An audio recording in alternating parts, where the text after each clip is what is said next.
Ladies and gentlemen, the show is about to begin.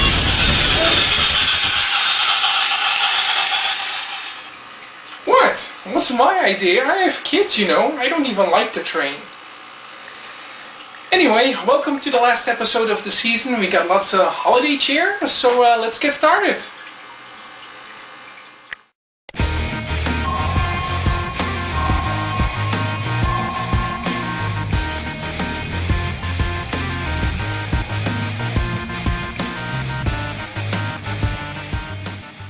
Jingle the bells, jingle the bells, jingle the bells all the way. Oh, much wonderful fun it will be to ride in a one-horse open sleigh. Jingle the bells, jingle the bells, jingle the bells all the way. Oh, much wonderful fun it will be to ride in a one-horse open sleigh. This is Strife, and I wish the Daily Click a very happy birthday. I mean, Merry Christmas. I said Christmas, didn't I? No? Okay. Merry Christmas.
Turkeys, turkey. I hope you like Christmas trees. I hope you like Cadbury's miniatures and various other sundries. I hope you like Brussels sprouts. I hope you like advocates. I hope you like sausages wrapped in bacon. So happy Christmas and a good New Year. Happy Christmas, turkey. Happy Christmas, turkey. And the rest of TDC, that's you. Happy Christmas.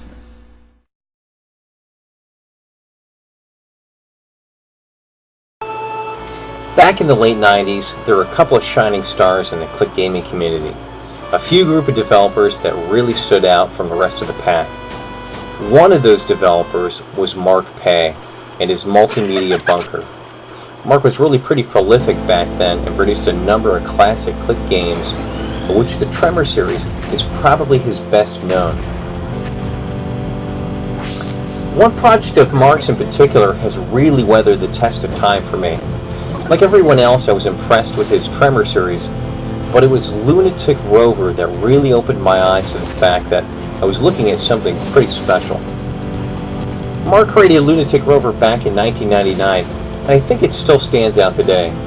In the game, you control a lightly armored robotic vehicle, which appears to be a cross between a Mars rover and a small tank.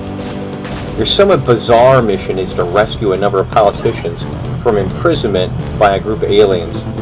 The story's a bit weird, but let's face it, we're not exactly playing an action game for the story. It'd be a lot like watching an Arnold Schwarzenegger movie for the acting. Now, in order to free the politicians, you'll need to navigate your way through a horde of heavily armed aliens and their robotic sentries, all bent on melting your little rover into a pile of slag. And to further complicate your mission, your rover only has a limited battery life, which, if completely drained, will destroy the rover. So, you'll find that you have to manage your attacks with a need to locate energy orbs and power stations. This is not an easy game by any means, so don't expect to race through each level with guns blazing. More often than not, you'll need to play through each level a couple times in order to figure out the best patterns. Success isn't about killing all the enemies either. and you'll notice that you have to frequently avoid confrontation where possible. So save your battery life, shoot only those enemies you need to, and make a beeline for the hostages. With Mark's fantastic pixel art, combined with great gameplay and some solid programming, this is a real gem. So, 10 years after it's created, Lunatic Rover is still a solid game, and I give it 4.5 stars out of 5.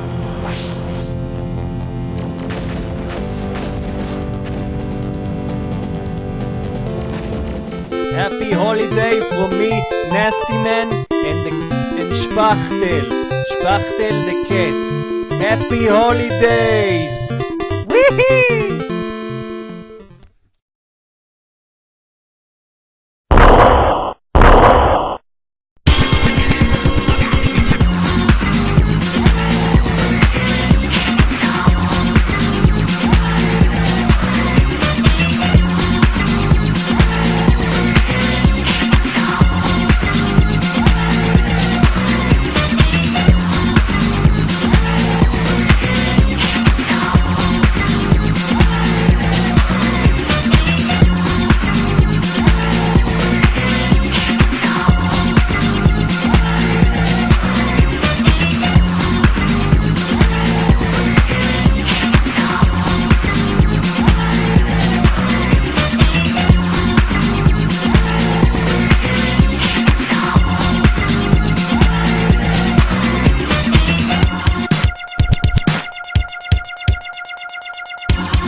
Last year, Chris Street released a game called Christmas Island.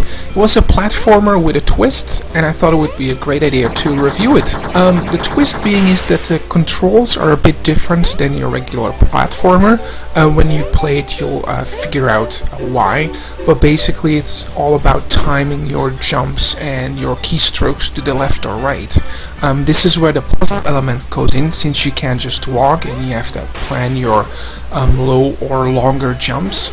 It all becomes a game of figuring out how the levels are designed, and they are designed very well. However, I must warn that in the first 5 to 10 minutes of playing this game, I think everyone will get really frustrated because the controls are so different.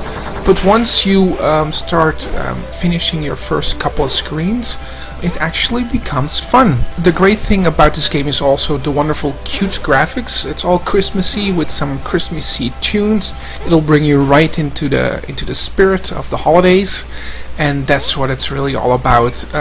The great thing about this game is that it also keeps moving along, so every time you finish a couple of puzzles, the backgrounds and everything, the puzzles change up a bit. It does get a lot harder, but yeah, I had a great time playing it, so I'll give it 4 stars out of 5. Go check it out.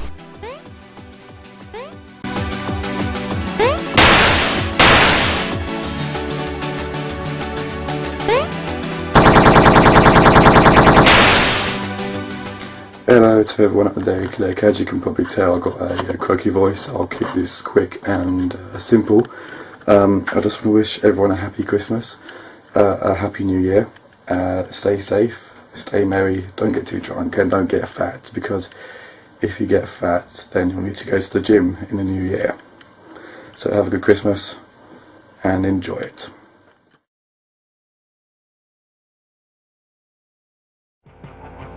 The name Watkins might be more synonymous with the famous Sherlock Holmes stories, but in the year 2000 it was affiliated with a very challenging platformer, almost certainly more difficult than even the Donkey Kong Country games on which this game is based. This game is still floating around the internet and is worth a look. Despite compatibility issues with some newer Windows operating systems, Watkins holds up very well for a 10-year-old game made with the original games factory, and Rowan Hill, the creator, has certainly made a memorable game, but is it for the right reasons? Watkins happens to be a penguin, and he must try and reclaim his grandfather's South Pole that the evil Davy Jones has claimed as his own. Shortly after accepting the mission, Watkins' grandfather is eaten by a shark, but this sets the scene for 34 levels of agonising difficulty. As I mentioned, this game is based heavily on the Donkey Kong Country games, and Watkins pays homage to this in the more obvious ways. The overworld maps, for example, look very familiar, and the hot air balloon that flies your character around makes me think of Funky's flights. The graphics are acceptable and have their own unique, quirky style. The music, however, although original, is mostly horrible and ear-splitting, but none of this matters if Watkins is fun to play, right? Fortunately for the most part, Watkins is an enjoyable experience. The platform engine works, although I dislike some of the pixel-perfect gameplay that is required to beat the various themed levels. For the majority of the game, I found myself edging through each stage slowly, because death results in an instant loss of life and a level restart, or maybe reappearing at a midway point if there is one. Some of the levels test your patience, and I'd much rather play a platformer where I can move and jump around without being scared of what's just off screen. If you think you're up to the challenge, definitely download Watkins. I certainly was when it was released and managed to eventually beat the game. Going back to it years on, I find it so difficult to even beat the first few stages. Maybe I've been spoilt by easier platformers since then, but if you're hardcore or nostalgic, give this game a go. I give this game 4 stars out of 5. Don't pester me, I'm busy. But you said you would... Fine. This is Old Man Clayton from the forums, and I'm here to... Merry Christmas. Oh yes, wish you a very Merry Christmas and... New Year. A particularly good New Year. Now toddle off, I'm busy. Oh, thank you, sir.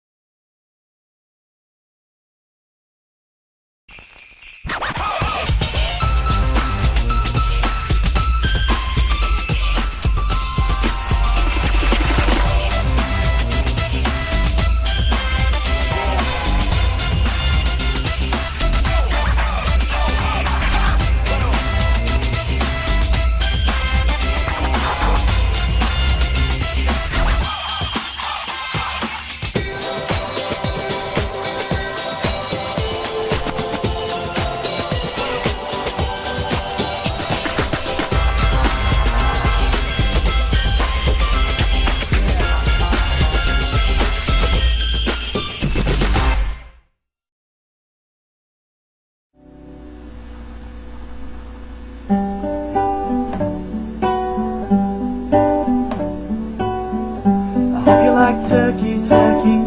I hope you like Christmas trees. I hope you like Cadbury's miniatures and various other sundries. I hope you like Brussels sprouts. I hope you like advocates. I hope you like sausages wrapped in bacon. So happy Christmas and a good New Year. Happy Christmas, turkey. Happy Christmas, turkey. And the rest of tea.